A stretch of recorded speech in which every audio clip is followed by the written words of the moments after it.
హరే కృష్ణ అండి. ఈరోజు మీకు ఒక చిన్న కథ చెప్పబోతున్నాను. ఈ కథ చెప్పే ముందు రోజుట్లాగా ఒక చిన్న మీకు పొడుపు కథ అడుగుతాను. నిన్న పొడుపు కథకి నాకు ఎవరూ ఆన్సర్ చెప్పలేదండి. ఈరోజు పొడుపు కథ ఒకటి అడుగుతాను. నామం ఉంది కానీ పూజారి కాదు, తోక ఉంటుంది కానీ కోతిని కాదు, ఏమిటది? ఓకేనా ఫ్రెండ్స్? తెలిస్తే కామెంట్ చేయండి.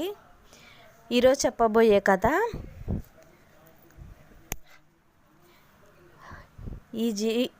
ఈ జీవితంలో నీకు అసలైన తోడు ఎవరు? అమ్మనా, నాన్ననా, భార్యనా, భర్తనా, కొడుక, కూతుర, స్నేహితుల, బంధువుల? లేదు, ఎవ్వరు కాదు.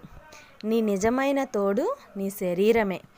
నీ శరీరం నీకు సహకరించిన రోజులు, నీ దగ్గర ఎన్ని కోట్లు ఉన్నా, ఎంతమంది డాక్టర్లు ఉన్నా, జనాలు ఉన్నా ఏమీ చేయలేరు సాగనంపడం తప్ప. ఒక్కసారి నీ శరీరం స్పందించడం ఆగిపోతే ఎవ్వరూ నీ దగ్గర ఉండరు. నువ్వు అవునన్నా కాదన్నా ఇది కఠిన నిజం ఫ్రెండ్స్. నీవు నీ శరీరం మాత్రమే జననం నుండి మరణం దాకా కలిసి ఉంటుంది. నీవు వాస్తవానికి ఆత్మ. ఈ శరీరమే నీ అసలైన ఇల్లు. ఏదైతే నీ శరీరం కోసం బాధ్యతగా చేస్తావో అదే నీకు తప్పక తిరిగి వస్తుంది. నీవెంత ఎక్కువ శ్రద్ధగా శరీరాన్ని చూసుకుంటావో నీ శరీరం కూడా నిన్ను అంతే శ్రద్ధగా చూసుకుంటుంది. నేనేమి తినాలి, నేనేమి చేయాలి, ఒత్తిడిని ఎలా ఎదుర్కోవాలి, నీవెంత విశ్రాంతి తీసుకోవాలి అనేది మాత్రమే నీ శరీరం స్పందనను నిర్ణయిస్తుంది. గుర్తుంచుకో, నీ శరీరం ఒక్కటే నీవు జీవిస్తున్న చిరునామా.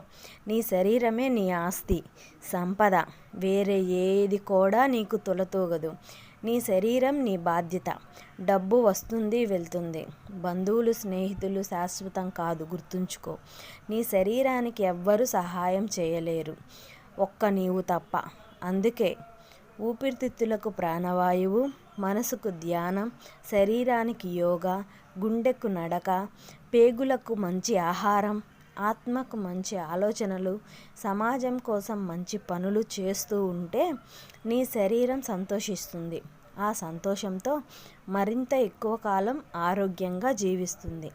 అప్పుడు అనుకుంటున్న వాళ్ళంతా నీతోనే ఉంటారు. చూసారా ఫ్రెండ్స్?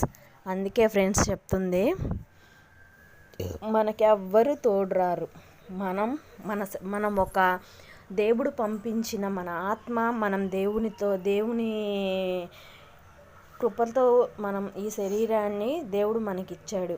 కాబట్టి ఈ శరీరంతో మనం దేవుణ్ణి కీర్తిస్తూ, ఆ కృష్ణుని జపంతో, కృష్ణుని ధ్యానంతో, మంచి పనులు చేస్తూ, కృష్ణుని యొక్క మహత్యం తెలుసుకొని 10 మందికి తెలిపి, మనం శరీరాన్ని మంచి ఇదిలో నడిపించుకుంటూ మనం ముందుకు సాగుతూ ఉండాలని కోరుకుంటున్నానండి. ఇంకా నేను చిన్న పొడుపు కథ అడిగాను కదండి, దానికి ఏమన్నా మీకు ఆన్సర్ తెలిస్తే ప్లీజ్ కామెంట్ చేయండి, చూద్దాము. నిన్నటి పొడుపు కథకు ఆన్సర్ ఏంటంటే అండి, రైలు. ఎవ్వరు చేయలేదండి. నా ఛానల్ని సబ్స్క్రైబ్ చేయండి, షేర్ చేయండి, లైక్ చేయండి.